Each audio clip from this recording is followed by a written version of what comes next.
Hello everyone, this is an update video for the upload schedule for the channel here. On Tuesdays, we'll be having a video for the playlist chess exercises on YouTube only.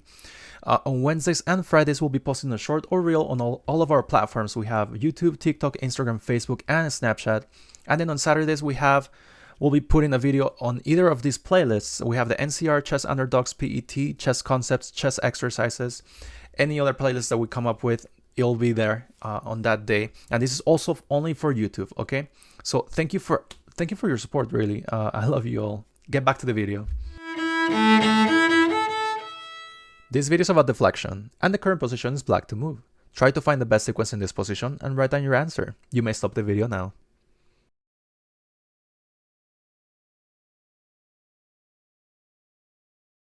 We're able to spot the continuation in this position. So here's black to move, and we're thinking deflection, right? So what is deflection? Sometimes where you're having like a threat, like an attack or something, you want to deflect certain pieces to be able for them to move or be blocked so that you can provide a good checkmate or an advantage in a certain position.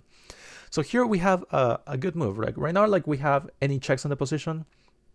We have a few checks here, but if we give a check with the queen here, the other queen, the white queen, can just capture us. And we can see that the previous move was the queen was on h3 and it moved to h7 to go with a trade. But we can think here, can the king move anywhere if we were to give a check, for example? We see another check with the rook here, right? So rook f1 check. And the queen is also covering all these squares. If we were to give a check on f1 here, it would just be a checkmate, right, on the white pieces. So we have to find the move here, rook f1 check. And it's very forced for them to capture your rook back, because if you don't do that, I mean, there's nothing else you can do, right? Because the bishop cannot cover, it's just pinned by the queen. So here they have to capture back, but then here you can just capture the queen of your opponent and winning the queen and hopefully winning the game from here. The current position is white to move. Try to find the best sequence in this position and write down your answer. You may stop the video now.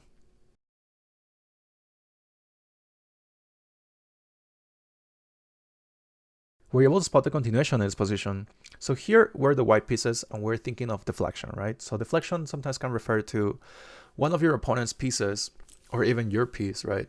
If it's happening against you, one of the pieces defending more than one piece, right? So in this case, we can see that the black queen is protecting the d7 square here where the rook is, and also defending or protecting the bishop here on e5. So deflection can also refer to we capture one of the pieces because your opponent's piece, or maybe your piece if it's happening against you, it's too overwhelmed by to defend everything at the same time, right? So here we have to find the good move. Rook takes e5. Rook takes e5. The nice thing about this is the queen was defending both the rook and the bishop, and now if it captures back, we can just capture the rook, right? So if they don't do anything about this, now we're totally winning because we have an extra piece, right? So here they would probably just capture the rook, and we can just capture their rook and be up a bishop in this position. And then at one point, we will be able to just capture this pawn back and be able to win the game from here. The current position is white to move. Try to find the best sequence in this position and write down your answer. You may stop the video now.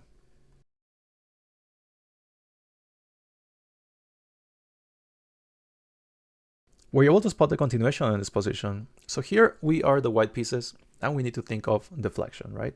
So deflection is not that you have one of your opponent's pieces defending multiple pieces right away, but we can try to find a forcing sequence that puts our opponent's pieces into these very uncomfortable positions where they cannot really defend another piece any longer, right? So here our checklist: checks, captures, attacks. What if we were to give a check here to the black king? If the king here goes to the 7th rank, that will be amazing for us, because let's say they go here, we can always just capture this pawn and then capture the rook on a7. So they have to avoid that, right? So ideally they would just move forward for them, and then here we have to find the good move, rook f6 check. And you may be thinking, hey, no problem, nothing happens here, right? Because if I were to give a check here, yes, the king is defending the bishop. So if I were to give a check here, they don't have to capture the h3 pawn. They can always just capture the g3 pawn, and then now you're still losing. So here we have to be very precise by moving the rook again, giving a check to the king here on f4. And now the king has to go away from the defense of the bishop. So here they would probably go to like with king h3. Now you can just capture the bishop, and then they will probably just capture your pawn. But now you're back in the game, you have an extra pawn, and you have a passer here that probably will be able to promote pretty soon.